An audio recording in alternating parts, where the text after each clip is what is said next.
Selamat pagi saudara-saudaraku, kami akan melayani firman Tuhan mengenai perintah Tuhan kepada Yosua sesudah Musa meninggal. Dan perintah itu ditujukan kepada Yosua, hamba dari Musa. Perintah Tuhan kepada Yosua untuk merebut tanah Kanaan. Saya baca dari Yosua 1 ayat 1-9.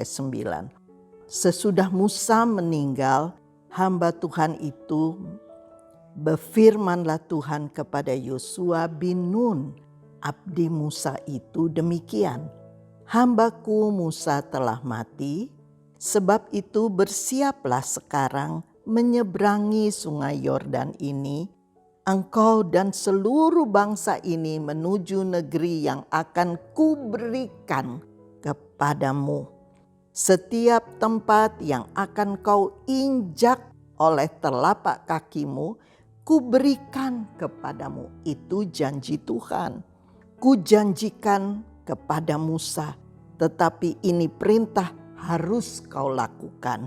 Dari padang gurun dan gunung Lebanon sebelah ke sana sampai ke sungai besar, yakni sungai Efrat, seluruh tanah orang Het, sampai ke laut besar di sebelah matahari terbenam, semuanya itu akan menjadi daerahmu.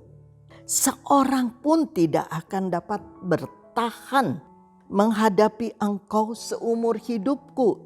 Itu janji Tuhan.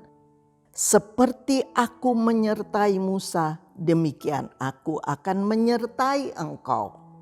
Kuatkan dan teguhkanlah hatimu, sebab engkau akan memimpin bangsa ini memiliki negeri yang kujanjikan dengan sumpah kepada nenek moyang mereka untuk diberikan kepada mereka.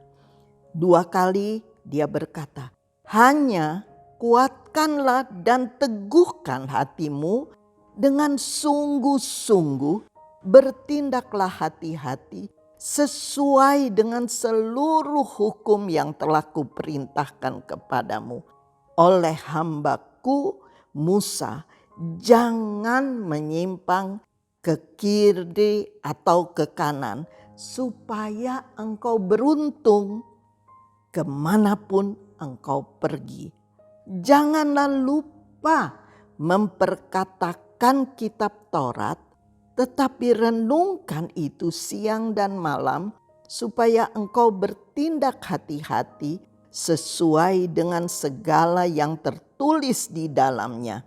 Sebab dengan demikian perjalananmu akan berhasil dan engkau akan beruntung. Ini janji untuk bangsa Israel. Bukankah telah kuperintahkan kepadamu untuk ketiga kali? Kuatkan hatimu, teguhkan hatimu, jangan kecut dan tawar hati, sebab Tuhan Allahmu menyertai engkau kemana engkau pergi. Janji Tuhan 3 kali. Sebab Tuhan mengerti hati Yosua. Mungkin di dalam melakukan itu, dia terlalu banyak bergantung kepada Musa. Tetapi saat itu Tuhan mengenal hati Yosua. Ada kegentaran di dalam hatinya.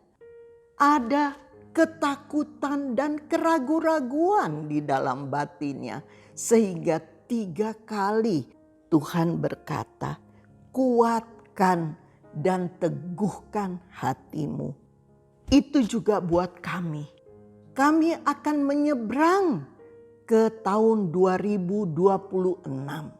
Apa yang perlu kami ragukan? Apa yang mungkin kami takutkan? Mungkin belum selesai berakhir di tahun 2025. ada masalah yang masih besar yang harus kami hadapi. Dan memasuki tahun 2026 ada ketakutan, ada kebimbangan, ada keraguan. Apa yang akan kami terima di tahun 2026? Tetapi firman Tuhan berkata, kuatkan dan teguhkan hatimu. Sebab aku ini menyertai engkau. Kita tidak perlu ragu. Tuhan yang menyertai kita di tahun 2025, Tuhan yang sama akan menyertai kita tahun 2026. Kita tidak perlu takut. Mungkin ada masalah, problem, masalah yang belum terselesaikan. Tetapi firman Tuhan ini bukan untuk Yosua saja. Tuhan juga berfirman untuk kita. Hanya kuatkan, teguhkan hatimu. Ayat 6 dia berkata demikian. Ayat ke-7 juga dia berkata, kuatkan dan teguhkan hatimu. Karena Tuhan mengerti kita bimbang, kita ragu terhadap Tuhan. Tetapi Tuhan berkata, aku menyertai engkau. Jangan menyimpang ke kanan atau ke kiri, supaya engkau beruntung kemana engkau pergi. Jangan kita menyimpang dari firman Allah. Kita harus taat kepada firman Allah. Sebab Dia yang menyertai kita tidak akan meninggalkan kita. Ayat ke-8 juga berkata, jangan lupa memperkatakan firman Tuhan. Saat kita bimbang, saat kita takut, ingat, perkatakan firman. Biar firman itu kita ucapkan, kita katakan, dan firman itu akan meneguhkan kita. Firman Allah berkata, renungkan firman Tuhan siang dan malam supaya engkau bertindak. Hati-hati, perjalananmu akan berhasil, perjalananmu akan beruntung. Sebagaimana Tuhan menolong kita di tahun 2025, Tuhan akan menolong kita di tahun mendatang. Dengan masalah yang baru, dengan persoalan yang baru, dengan keadaan yang baru, Tuhan yang kita sembah akan tetap berlaku sama. Dia berkata, bila engkau perkatakan firman Allah, perjalananmu akan beruntung. Bukan hanya di tahun ini, tetapi di tahun mendatang. Kalau kita taat kepada firman Allah, kita kuatkan hati kita, kita tahu Yesus yang sama menyertai kita di tahun yang baru pula.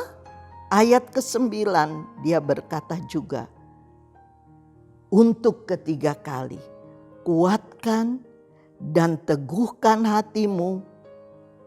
Ditambah lagi, jangan kecut dan tawar hati. Karena Tuhan menyertai aku. Firman Tuhan itu sungguh dahsyat. Bukan hanya buat Yosua dan Musa, tetapi dia juga berseru untuk orang-orang akhir zaman. Jangan kecut, teguhkan hatimu, dan jangan tawar hati. Sebab Tuhan menegaskan kembali, Tuhan menyertai aku. Saya teringat kepada Raja Daud yang saya baca di dalam Mazmur 56 ayat 4 dan 5. Ketika dia diserang oleh banyak orang, dia dalam ketakutan, dia dalam terinjak, menghimpit dia, musuh-musuh seteru dengan sombong memerangi dia. Daud bisa merasa takut. Daud merasa kesesakan yang dalam. Tetapi Daud bisa berkata, waktu aku takut, aku ini percaya kepadamu. Apatah lagi buat kita yang di akhir zaman kita tahu Allah Yesus namanya Immanuel, berarti dia menyertai kita. Ketakutan boleh melanda karena melihat masalah, karena melihat situasi, karena melihat di dunia ini makin hari makin sulit. Tetapi kita juga mau pinjam kata-kata dari Raja Daud. Waktu aku takut, aku ini percaya kepadamu. Dia katakan di dalam ayat 5, pada waktu Allah firman-Nya kupuji, kepada Allah aku percaya, aku tidak takut. Waktu dia percaya, dia angkat batinnya untuk tetap tengadah kepada Tuhan, maka ketakutan itu sirna. Apakah yang dapat dilakukan manusia terhadap aku? Waktu aku takut, aku percaya kepada Tuhan. Tuhan yang menyertai Daud, Tuhan yang sama akan menyertai kita. Bukan hanya orang-orang tertentu, bukan hanya khusus untuk hamba Tuhan, tetapi dari anak-anak, remaja, pemuda, jiwa-jiwa baru, jiwa-jiwa lama. Kalau kita tetap berkata, Engkau menyertai aku, Engkau ada di dekat aku tetap percaya waktu aku takut.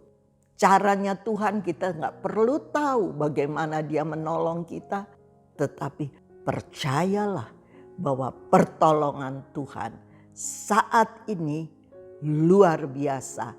Bukan hanya buat Daud, tetapi buat kita yang hidup di akhir zaman.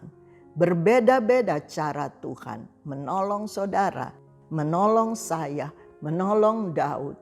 Tetapi pegang iman kepada Tuhan. Jangan tinggalkan Tuhan. Tetap percaya bahwa dia sanggup mengadakan yang tidak ada.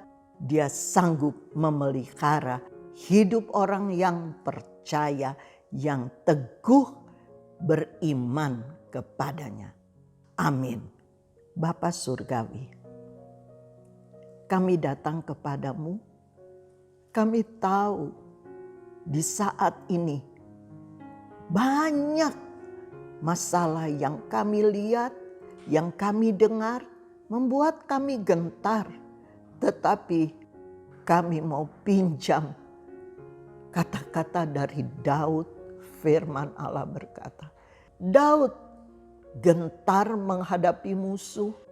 Daud dikejar bertahun-tahun untuk dibunuh, tetapi tidak sehelai dari rambutnya jatuh tanpa sepengetahuan Tuhan.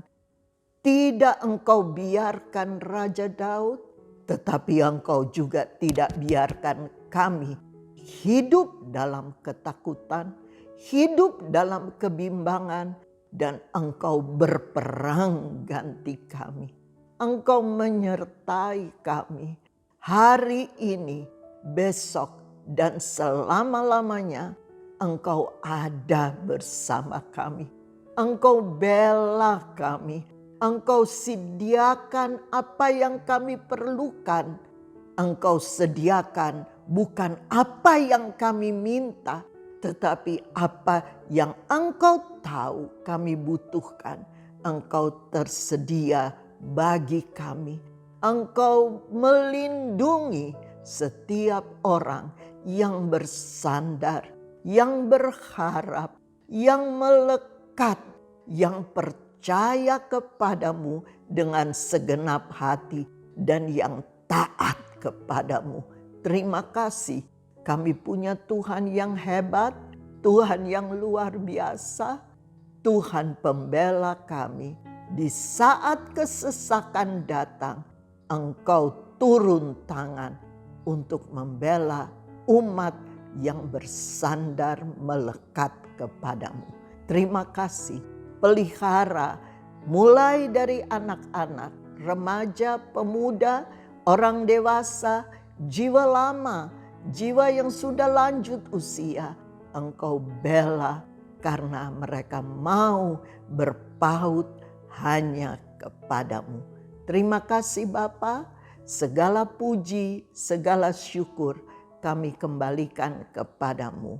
Terima kasih Tuhan Yesus. Dalam nama Tuhan Yesus Kristus kami sudah berdoa dan alaskan doa kami. Haleluya. Amin.